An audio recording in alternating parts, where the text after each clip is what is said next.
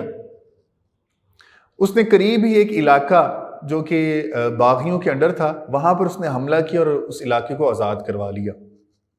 جب اس نے علاقہ آزاد کروایا تو جو اتحادی تھے، اتحادی لوگوں نے سلطان کو فورس کیا کہ جلدی سے اس مطلب مصطفیٰ کمال کے خلاف جو ہے وہ جنگ کا آغاز کریں، یا جو ہے نا اس پروسیس کو فوراً جو ہے روکا جائے۔ تو ہوا کیا، وہاں پر ایک انارکی اور ہلچل کی جو ہے صورتحال پیدا ہو گئی، حتیٰ کہ نیشنلسٹ لوگ جو وہاں پر اکٹھے تھے ان کو بھی جان بچا کر وہاں سے نکلنا پڑا۔ اور کیا ہوا، وہ تمام لوگ وہاں سے بھاگ گئے، اور بھاگ جانے کے بعد وہ انقرہ کے مقام پر مصطفیٰ کمال کو آ کر ملے دوبارہ سے، اور انہوں نے کہا کہ مصطفیٰ کمال کو کہ ہاں وہ بالکل ٹھیک کہہ رہا تھا کہ مصطفیٰ کمال کا طریقہ جو ہے وہ صحیح طریقے سے وہ چل رہا ہے۔ ان لوگوں نے آ کر اس کو کہا کہ اب مطلب جیسا تم کہو گے ہم ویسے ہی چلتے ہیں۔ تو انقرہ کے مقام پر دوبارہ وہ لوگ جو ہیں وہ اکٹھے ہوئے۔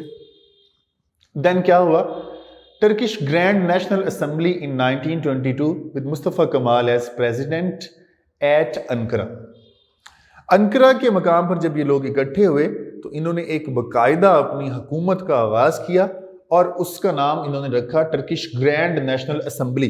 اسمبلی انہوں نے قائم کی، اور مصطفیٰ کمال کو ٹرکش گرینڈ نیشنل اسمبلی کا پریزیڈنٹ بنا دیا گیا، اس کو صدر بنا دیا گیا، اور کہا کہ اب جو بھی آئندہ آنے والے جو بھی ڈیسیژنز ہوں گے وہ مصطفیٰ کمال جو ہے وہ خود ہی لے گا۔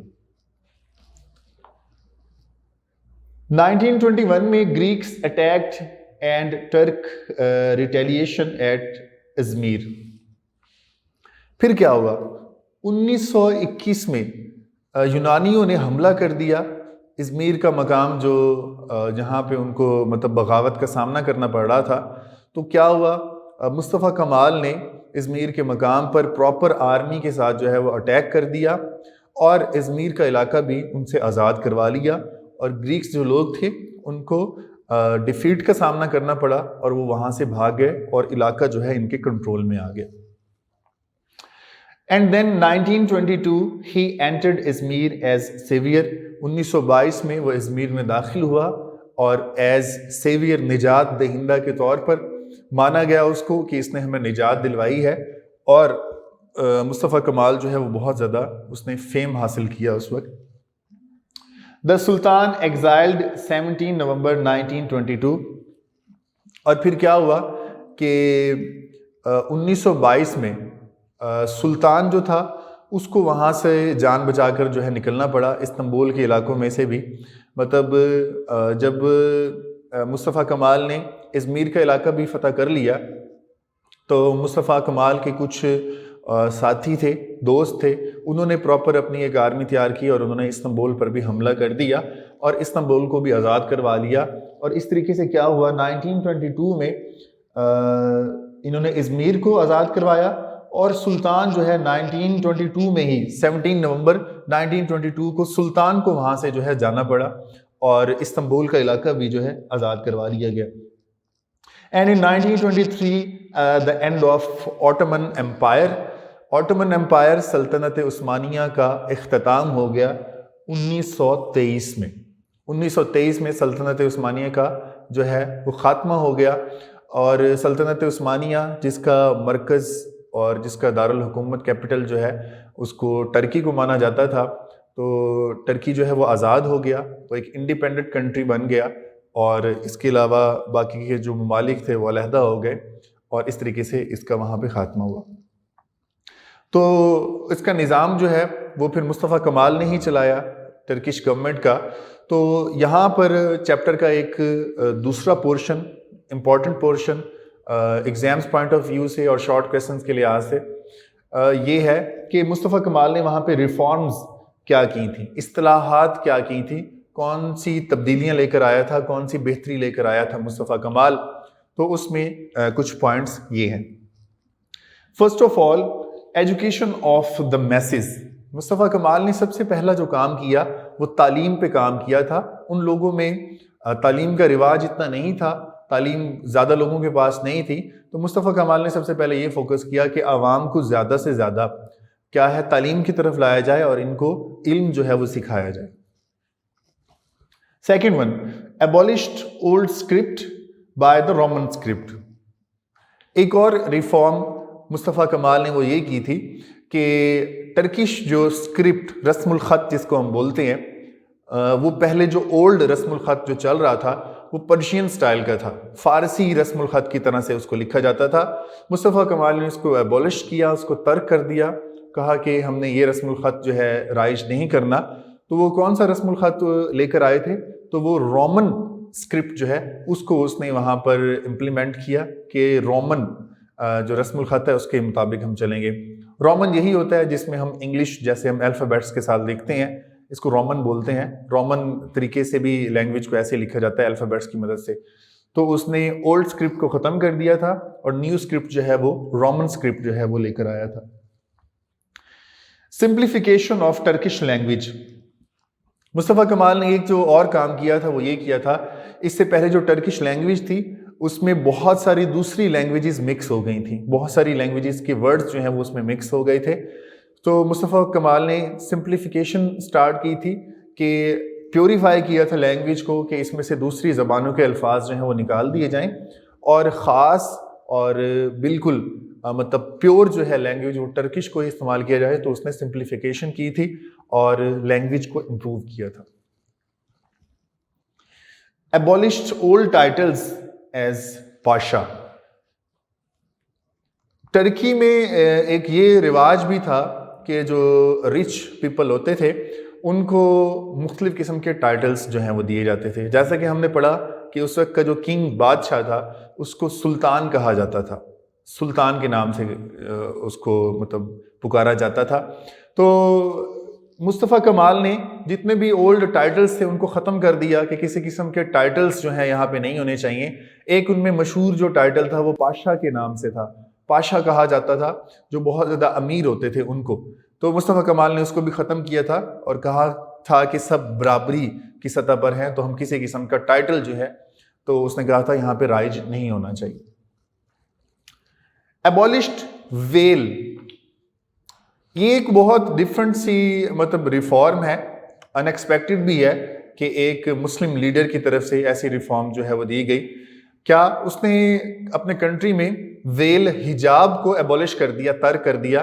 اس نے کہا کہ ویل جو ہے وہ نہیں ہونا چاہیے، نہیں کرنا چاہیے۔ اب بھی ہم پڑھتے ہیں تو ہم یہ جانتے ہیں اس بات کو کہ ٹرکی جو ہے ڈیوائیڈڈ ہے، مطلب اس طریقے سے کہ اس کا ہاف پورشن جو ہے وہ ایشیا میں ہے اور ہاف پورشن جو ہے وہ یورپ میں ہے۔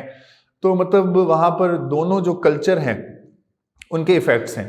تو مصطفیٰ کمال نے کہا تھا کہ عورتوں کو حجاب جو ہے وہ نہیں کرنا چاہیے، اس کی جگہ پہ اس نے ایک اور جو یورپین ٹائپ کی ایک ہیٹ ہوتی ہے وہ اس نے کہا تھا وہ ان کو کر کے رکھنی چاہیے تاکہ یہ عورتیں جو ہیں وہ مطلب ترقی کی طرف جا سکیں اور ان کو کسی قسم کے مسائل کا جو ہے وہ سامنا نہ کرنا پڑے۔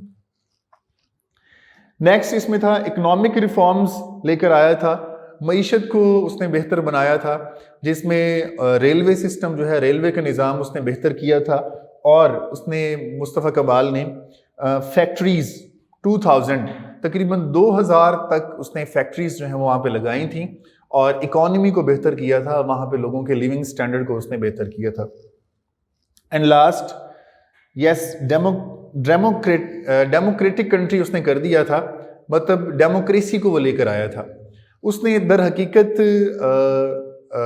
اس سے پہلے جو نظام چل رہا تھا وہ کیا تھا، بادشاہت کا نظام چل رہا تھا، تو اس نے وہاں پہ پیور طریقے سے ڈیموکریسی کو نافذ کیا تھا کہ گورنمنٹ کا جو بنے گی وہ ڈیموکریٹک گورنمنٹ بنے گی، لوگ جو ہیں وہ اپنا ووٹ کاسٹ کر سکیں گے اور اپنی رائے سے، اپنی پسند سے اپنے ریپریزنٹیٹیوز کو ہیں وہ ٹرکی میں لا سکیں گے۔ تو اسٹوڈنٹس یہ چیپٹر کا کمپلیٹ جو ہے وہ انٹروڈکشن تھا۔